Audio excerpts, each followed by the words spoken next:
আসসালামু আলাইকুম ভিউয়ার্স, সোনালী ভয়েসের পক্ষ থেকে আবারও স্বাগত। এবার যে সংবাদটি সেটি হচ্ছে ছোট নৌকায় করে ফ্রান্স থেকে ডুবার হয়ে ব্রিটেনে যারা ঢুকছেন তাদের জন্য সতর্কতা জারি করেছেন ব্রিটেনের নতুন prime minister Andy Burnham.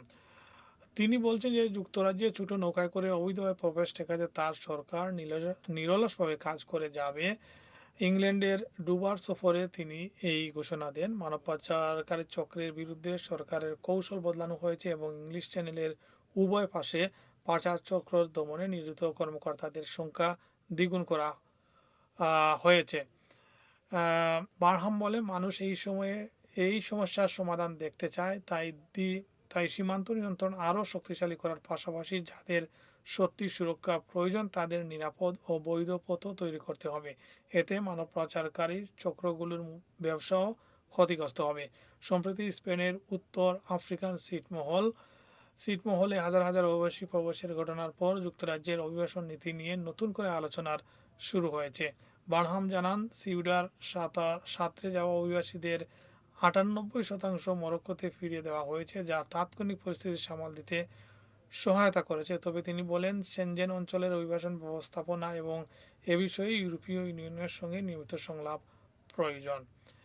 Home office জানিয়েছে, ছোট নৌকায় অবৈধ পারাপার পরিচালনাকারী মানব পাচারকারী চক্রের বিরুদ্ধে কাজ করা ন্যাশনাল ক্রাইম এজেন্সি কর্মকর্তার সংখ্যা 2025 সালের শুরুতে 376 জন ছিল, তা বেড়ে 800 জনে পৌঁছেছে। বারহামের দাবি, একইভাবে ফ্রান্সেও তাদের সীমান্ত নিরাপত্তা কর্মকর্তাদের সংখ্যা প্রায় দ্বিগুণ করা হয়েছে। ছোট নৌকায় অভিবাসন ইস্যুতে রাজনৈতিক বিতর্ক প্রসঙ্গে প্রধানমন্ত্রী বলেন, তার লক্ষ্য রাজনীতি নয়, সমস্যার বাস্তব সমাধান।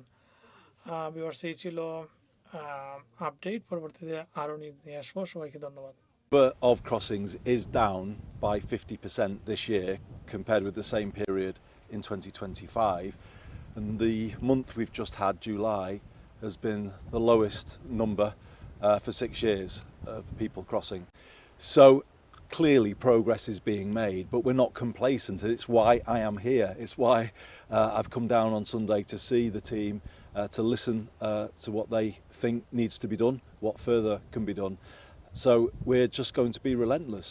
People want to see this issue addressed. I heard that on the doorsteps in Makerfield, but we also need to build a system that offers safe routes for people as well, because that also takes away the selling point of the gangs. So on every level we've got to come at this, but crucially increasing the enforcement activity. So there's been a doubling of enforcement officers through the National Crime Agency on the UK side of the Channel, and French specialist officers are now similarly doubled in number, working on the beaches over there.